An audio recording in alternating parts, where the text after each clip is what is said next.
Picture yourself in gay Paris in the late 18th century, hobnobbing with the French nobility. Amidst the chatter and the clinking of glasses, you hear the sound of music in the corner of the room. What instrument are you hearing? Well, most likely it's the guitar. Parisians have been drawn to the sound of the guitar for centuries, and we're going to celebrate that fact today on A Note to You.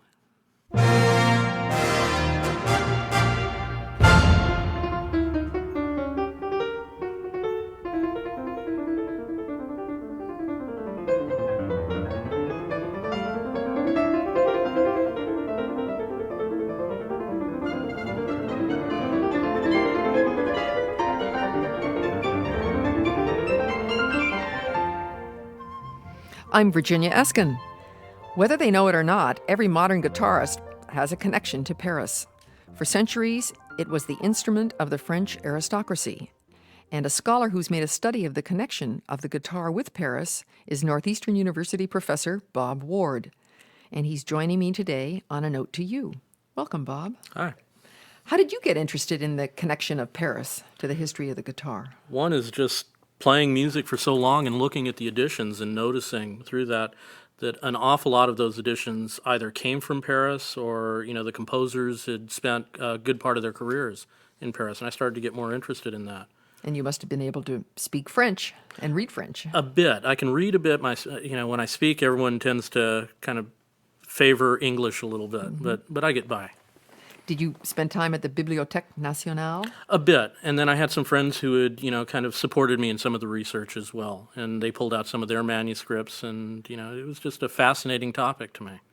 And through your researches, you obviously stumbled across this, I think, very exotic fact that Louis XIV had a connection to the guitar. Tell me about that. Well, he played the guitar. He had one of the most famous guitarists of the period, actually two of the most famous guitarists of the period, served as his tutors.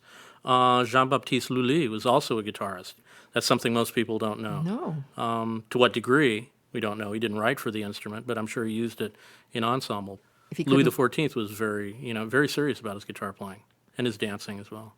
And then Corbetta, his teacher, made his way eventually to England and impressed Charles II. That's correct. And got to Brussels. That's right. I was reading all this material you gave us. While he was in, I believe it was London, there's a little known fact that he was also running somewhat of a gambling ring while he was there. So a colorful figure, but one of the main figures in the guitar scene at the time, and wrote some great music. And maybe the first colorful person to sort of put it across to the court. Probably. I mean, the guitar had a presence, well before Corbetta was in Paris. With the music publishers that were there, some of the main publications back in the early 1500s came out of Paris through the Ballards and Leroy. They did some of the main manuscripts. So the guitar was already established in Paris, and that's probably, it evolved to the point where the king was, took the instrument seriously. But let's listen to some of this Corbetta music. I had a hard time picking out something because it's all beautiful. But I hope you'll agree with me that this Trompette selection has some interest because it's trying to sound like a trumpet. Right. At the time, effects like that were very, very popular. And this is actually for two Baroque guitars. Here it is.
That was Trumpet and Drum for the Taking of Maastricht, composed by Francesco Corbetta, played by two guitars, Eric Bullock and Massimo Marscardo. And I'm talking to Professor Bob Ward about the guitar. And our focus today is the city of Paris and how the guitar flourished there from about 1600, I think, well up until 1900. Is that true, Bob? Well, yeah. I mean, even before that, and it continues to flourish. We were talking about different styles, like wines. Well, different areas, always prize a different quality. The Spanish, are very extroverted in their style. The French are very elegant. And the music reflects that, as well as the style of instrument making, the style of playing, the approach to playing. And French was, of course, the language of the court, and for years was the international language right. of politics, government, Exactly. and fashion, and very powerful influence. Let's talk about, you refer to it as the heyday. Pinpoint that period for us. Well, it was roughly in the late 1700s, 1800s, where the guitar really started to evolve into the instrument that we know now. The piece that we just heard was written for what was called the Baroque guitar. The Baroque guitar was kind of a combination between the guitar we know it now and somewhat of the lute as well. The strings, instead of the single strings on the guitar the way we know it, the Baroque guitar it was double strung, and it was a way of increasing the volume a bit. And so around the 1800s, the instrument started to settle into the single strings, the 6 strings. The Baroque guitar had 5. They traded double strings for bigger, individual, fatter ones. Exactly. And then did they go to metal from gut? They used, the bottom strings were wrapped with a metal, and the top strings were gut. Because we were listening to that piece, and you and I remarked about some of the little harmonic collisions. It sounded like in the strumming. Right. It almost sounded atonal. And you said that's the strumming style. That's right. There were 2 predominant styles, much like we have today. We learn the guitar, we can strum it, or there's also a very intricate kind of picking patterns that we can use on the instrument. And back around that time in the Baroque period, they had a whole system of learning chords, being able to strum chords and accompany songs, as well as a very contrapuntal style of playing. I looked at old guitar charts, and they mystified me in a book that we have at Northeastern. It looked like navigational maps or something compared to the modern guitar. That's fret. right. You sort of had to be privy, to what all the symbols were kind of the direction they were taking you. The age of reason. That's right. Well, our next selection is by Antoine de Doyer. Is that how you say it? That's right. And it also is for 2 guitarists. And while we're listening to this great music, I find myself wondering, are you ever playing with another guitar? Well, one of the things that kind of got me going on this subject was a project that I have. We're supposed to go into the studio very soon and record music for 2 guitars, French music. It's 19th and 20th century music. My cousin's a wonderful classical guitarist that teaches in Canada, and we grew up playing together, and this gives us an opportunity to continue playing together. That's lovely. And be recorded in this country? Yes. Actually, we'll do it here. We'll do it at Northeastern. Wonderful. So now we're going to hear Rondo from a duo played by 2 guitarists, and what interested me, they're Scandinavian, Right. these men. Well, Loyer is kind of an undiscovered figure. He'd been around. Some people were privy to some of his music, but it kind of lied dormant for quite a while. And he's going through a period of rediscovery. And the music is very international. He was well-traveled. He was actually in the military court. He was a guard for the king. And so he was able to travel quite a bit and assimilate the different styles, and was also a wonderful composer for this medium. And you can take the guitar anywhere. That's Take it to right. war, take it to bed. That's right. Take it on Anywhere a at trip. all. Well, here's the Rondo by Loyer.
It's so cute. I love it. It's the Rondo by Loyer, played by Eric Stenstavold and Martin Hauck. You know what I liked about that recording, Bob, was the dynamic range. It's interesting because those were played on period instruments, and the guitar had a much smaller sound than the guitar that we know today, and yet there were a lot of colors and a lot of nuance in those guitars. Yeah, that little melody, da-dum, da-dum, da-dum, Right. da-dum. And then when he comes back in the repeat, he changes the whole timbre very beautifully. Well, it's one of the things that always attracted me to the guitar, whether it's on a modern guitar or a period guitar, is that as a player, you're in direct contact with the strings, both hands. And so every little nuance, every little movement that you make elicits a different color or a different sound. Hands-on. That's right, completely. Forgive me. That's okay. I noticed that a lot of women in the picture books have clutched the guitar to their bosom in that period. It clearly was a chic thing to do, learn to play the guitar. It was. The guitar today it continues. It's an approachable instrument. It exists on so many different levels. You can learn a few chords and accompany songs, and I think that's part of the appeal when you see all of these wonderful paintings and drawings of women playing or courtiers playing the guitar.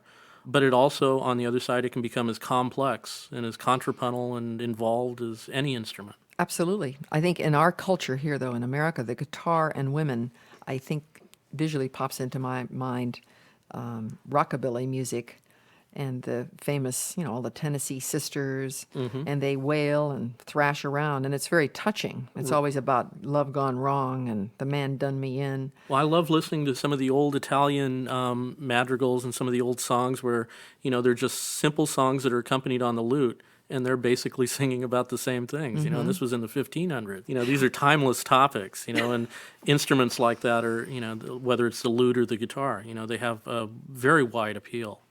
Well, I guess what we're talking about is music as pleasure, whereas music in the court that was for dancing, although in some of the pictures you've shown me, the engravings, a lot of dancing is going on, and people are, men and women, on the sidelines of, looks like the court dancing. People are very stratified, they're like they would have been with a little orchestra. So clearly the guitar made its way. It's not just for love or for poetry or for intimacy.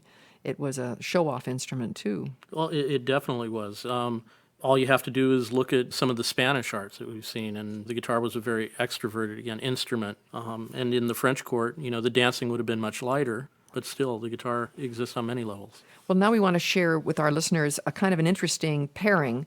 We're going to listen to an orchestral version of an overture by a French composer, Étienne Méhul. It's called The Chase of the Young Henri. And we're going to listen to just a few minutes of the orchestral version of Méhul's piece, and then we're going to go back to a guitar transcription of the same piece. So how is it that there are so many transcriptions for the guitar made from orchestral pieces? Well, the guitar has always been an instrument that's lent itself really well to that. There was a comment about the guitar is that the guitar is like a little orchestra. And here we get to hear in this transcription the way the transcribers kind of approached it from that standpoint. You'll hear a lot of orchestral colors in this arrangement for two guitars. Well, and that's also because they're virtuoso guitarists. Well, that's true. Each finger represents a clarinet or an oboe or a cello. That's right. A fine pianist also orchestrates Exactly. the fingers. Well, here's the orchestral version of Méhul's overture, The Chase of the Young Henri.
So those were two versions of the same piece. One was the orchestral version, and then we heard a transcription for two guitars. And that was composed by Étienne Méhul, who was, I think, better known for orchestral and woodwind music than guitar. I've run across his name with woodwind players. Well, this was taken from an opera, and the opera didn't last very long, but the overture became a very, very popular piece. Well, sort of has a chasey quality. That's right. Boom, And boom, boom, boom, boom. that's always been a very popular kind of theme, these chase pieces. Well, it was played by the duo Arnaud Dumond. And it was sort of interesting, we were talking about how that had a very musky, dark quality, the sound of the guitar playing there. And that would reflect probably what you were saying before, that in 1600 the guitars are different shape. And then by 1700, they're becoming more, are they getting fatter, such as they're the getting shape we... a bit deeper, and the body's getting a little bit bigger. And so it's a way of kind of projecting more sound. Again, we talked about the double strings disappearing. Well, the double strings before gave the instrument a little bit more sound. And as the body got bigger, it was a way of kind of exploring more volume out of the instrument and a more resonant quality as well. That leads to my next question, Bob, about how in original drawings, I see one foot is on a pillow. And then at a certain point, the pillow becomes a little stool or a box. And then that becomes eventually the elegant little thing that you have today. It looks like a little tiny scaffolding. The footrest, yeah. Yeah. Who invented that? Who invented it is a difficult question. You look back and you see early sketches where they were using sort of like the little footrest that we would have, the padded footrest. Yeah, like a little footstool That's for right. putting your feet up. And then some of the guitarists started to explore, different possibilities. It was Aguado, who was a guitarist in Paris, who had a contraption called a tripodison that was built for him to support the guitar, so he could just walk up behind the guitar and play it without having it sit on his lap. Because if you don't raise the left or because I notice it's some people raise their left leg in the drawing, some raise their right. Most times, though, now you put the left foot, or is that a... Well, concert etiquette, kind of suggests, and it's not simply concert etiquette, but that the left foot is propped. And the whole idea really is posture. If you don't prop the left foot in one way or another, you're hunching down into the guitar, and after a while your back really hurts, and it affects the way your hands work. And so it's just a way of bringing the guitar up. But even back then, they used straps, the tripodison. They had little cushions, and now the cushions are making a comeback, and a lot of guitarists are using those now. Same problem cellists have of hunkering over the cello. Exactly. And they get terrible spine problems. And then they also wear a little pillow to protect their chest bone. Violinists have, their little contraption that they put on the instrument to help support the instrument, and this is ours. So now let's talk about Fernando Sor. And how does he fit into the Parisian picture? Well, Fernando Sor is one of the eminent figures in classical guitar. He's kind of like, to us, what Beethoven is to the piano. Because of the huge oeuvre. Well, yes. He wrote an incredible amount for the instrument. It was, for the guitar, high-quality music. Unfortunately, we didn't have Mozart or Beethoven or composers of that stature that approach the instrument. It's a very difficult instrument to write for if you don't play. That's a brilliant point, and I'm always reminded that as a musician.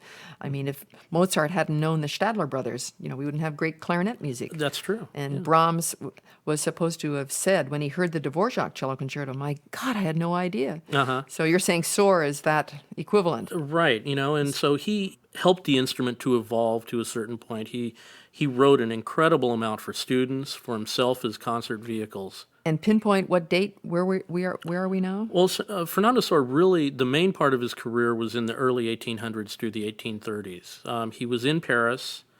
He went. There were three main centers musically. There was Vienna, there was London, and there was Paris.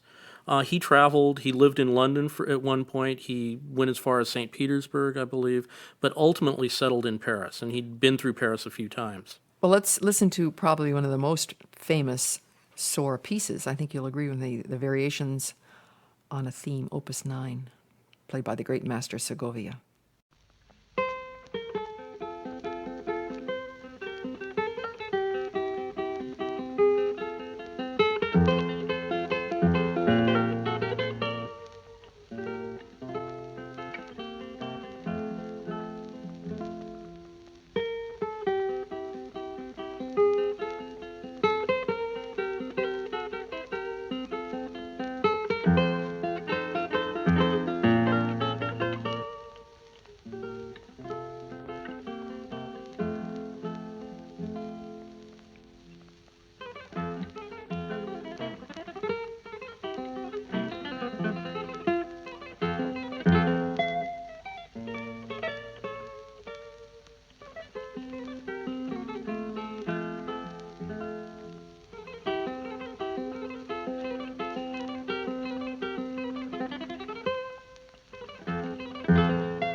Boy, there's only one Segovia. That's right. Masterful playing, isn't it?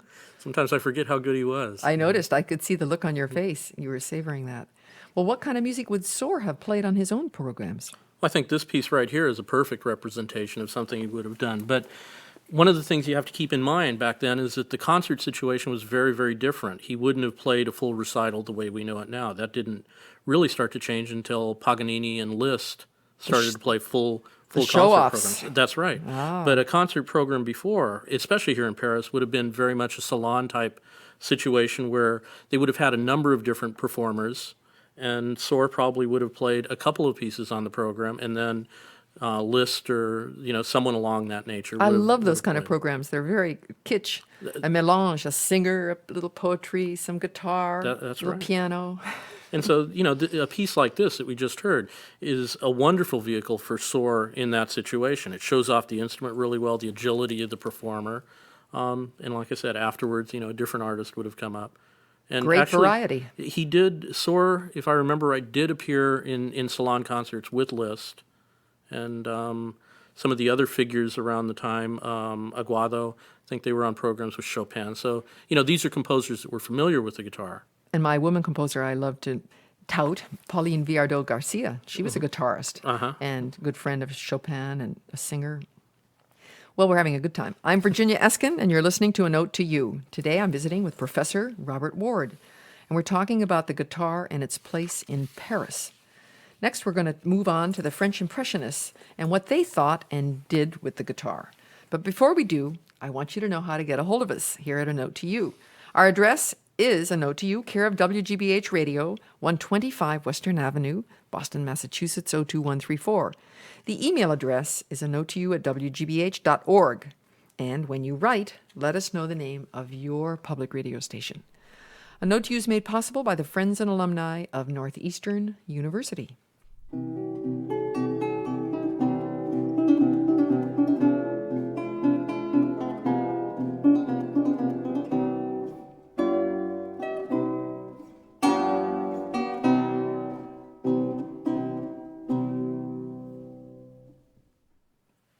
So continuing on our odyssey with the guitar, I'm speaking with Professor Bob Ward, who also is a teacher at my university, Northeastern. Now, what happened to the guitar in Paris after its heyday? Well, the piano gave the guitar some serious problems. The guitar started to lose a lot of popularity and was supplanted by the piano. And the guitar doesn't really compete. Things got bigger, and bigger, and the guitar doesn't do big really well. The guitar is a very intimate type of instrument that was very suited to the salon-type environment. And Segovia came later. He made it a mission to bring it into the concert hall, but there was a point where it really lulled off. And that would reflect the big orchestrations that are happening. The orchestras are beefing up. Berlioz is writing these monster pieces, and Liszt is having monster concerts. That's right. And the guitar was, oh, that's so sad. But it's interesting because here Berlioz, he was writing these huge orchestral pieces, and yet he was a guitarist. And, guitar and flute were his instruments. Maybe tried out some things at home. Sometimes they say some of the voicings, that he used were very indicative of the voicings on the guitar and somewhat strange if you're approaching it as a pianist. That's interesting because I hear a lot of fourths when you play, because the strings, of course, are tuned. Right. E, A, D, G. It's a very unique type sound. When you hear a guitar, it's a guitar beyond simply hearing the timbre. It's like hearing a violin plucked. There's a characteristic sound. Oh, because they're based on fifths. They're fifths, Yeah. right. And now we've moved into the late Romantic period. What did the Parisian Impressionists think of the guitar? I think it was an instrument that they took to. We don't have any pieces, really. Debussy never wrote for the instrument. But it was so nuance-oriented that I think it's something that they could really relate to. But like I said, unfortunately, there wasn't a piece that Debussy or Ravel had done. And like you said before, a lot of times pieces come about through connections with artists. And unfortunately, there was no one there, tapping him on the shoulder quite hard enough to persuade him to write for the instrument. The Spaniard composer, Manuel de Falla, spent some time in Paris. And there's an anecdote where when he first met Debussy, it was kind of a cold situation. No one was saying anything. And finally, de Falla went up to Debussy and said, I really, really like French music. And Debussy just kind of took the beat for a moment and said, well, I don't. was just being contrary. I'm sure he was. I'm sure it was just a difficult situation. A bad dinner or something that right. night. But you're going to play for us live a beautiful piece that was written for the tomb or for the death. That's right. Homage this piece is an Hommage that was written for, after Debussy died, the Revue Musicale in Paris had commissioned a number of different composers to write a memorial piece. And this was a piece that Defaya wrote, a very short little piece. Britain characterized the piece as a 20-minute piece inside of a 3-minute work. And it's a very succinct type work that explores the guitar and the sonorities really well. And at the very end, there's a Debussy quote that you'll hear.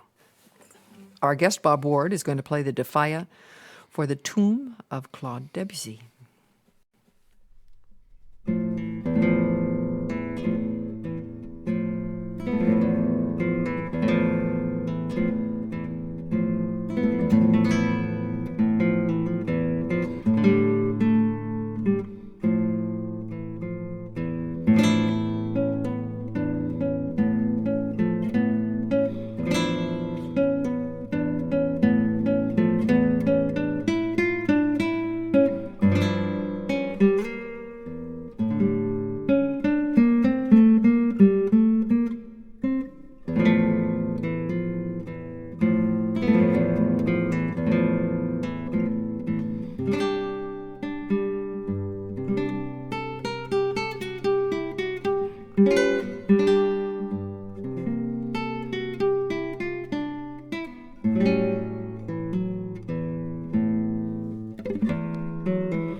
Played by our guest, most beautifully, Bob Ward, a Defaya piece written in an homage to the death of Debussy.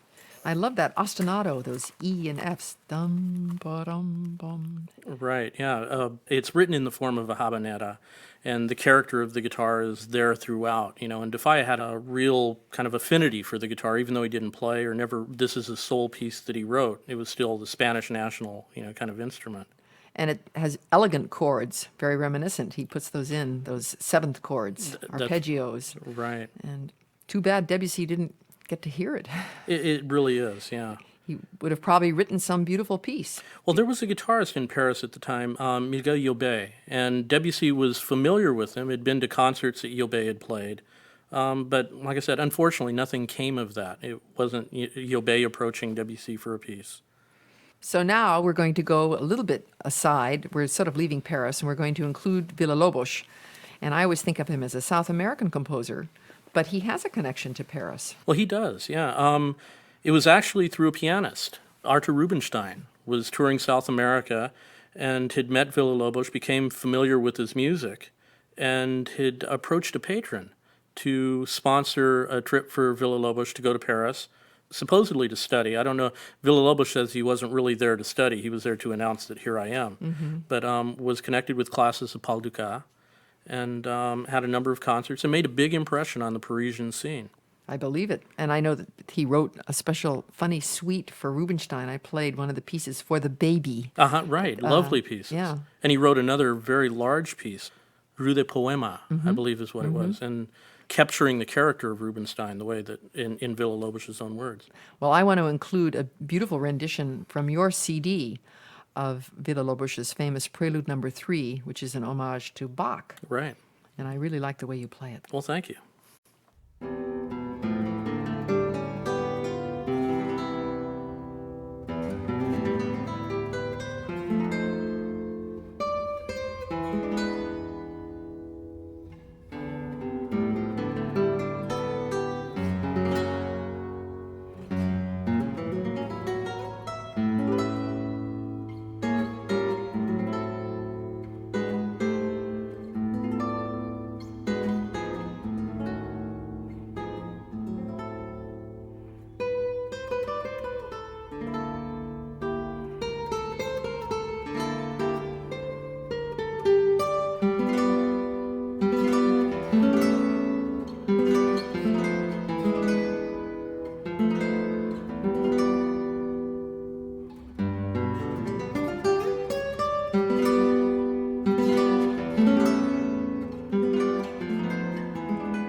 Homage to Bach, composed by Villa-Lobos and played by our guest, Bob Ward. And I was listening to it, Bob, and I was just it's so touching the way you link that sort of falling melody line and you accompany yourself. That's what you were saying before, that the guitar can be all these things. You play the chord underneath to the falling melody, and then you link it, and there's this wonderful bass that comes up again. I think in that way, the piece is written as an homage to Bach, and when you hear that line, you have this pedal point E that's up on top and this descending figure that is reminiscent of some of the counterpoint Of that the you might get unaccompanied cello suites. Right. Same kind of, and Villa-Lobos. I mean, that's a great comment because he was also a cellist and he had a great affinity for the cello, and he used the guitar in a way that kind of mimed the cello or used that whole sound world. In the way Segovia, I think, plagiarized some of the cello pieces from Bach. It's an instrument that shares a similar range. We just have a little bit more Built like a harmonic woman. capability. That's right. It attracted me to the guitar. Well, finally, let's close out our show with something that you brought to us from the late 20th century in Paris again. And you told me that you know this man, Arnaud Dumond. Arnaud is writing a piece for the CD we're working on right now. He finished it a few months ago. Wonderful composer. He's a great guitarist, very active. Your age. He's my age. Young man. He's touring quite a bit. He's played all over different parts of the world. But he's sought after both as a guitarist and as a composer, and he explores different timbres and has a wide-ranging interest in what the guitar can do and the different sonorities of the instrument. Well, I listened to your CD, and I sort of enjoyed the homage that he paid to the composer, Milhaud. And it's, of course, he's most famous for that piece, La Création du Monde. And your friend Dumond does a piece of the creation of the train sound. Right, which is a takeoff from the Milhaud, which is terrific. And I thought it'd be good for the program. So let's listen to this guitar piece by a living composer, Arnaud Dumond, which is supposed to sound like a train.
Supposed to sound like a train, a piece written in homage to Milhaud by a living guitarist, Arnaud Dumond. I sort of like the way he put C sharp right in the middle of a G major chord. Again, reminiscent of something Milhaud quite possibly would have done. Exactly. Yeah. Or like the piece you played, the Devaya had that same kind of atonality twist on top of it.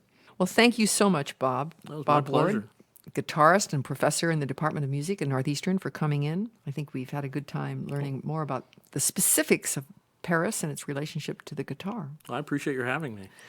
Our engineer for today's program is Antonio Oliart Ross.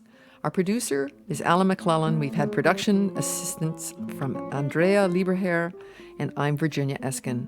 A Note to You is made possible by the friends and alumni of Northeastern University. It's produced by Northeastern University in cooperation with WGBH Radio, Boston.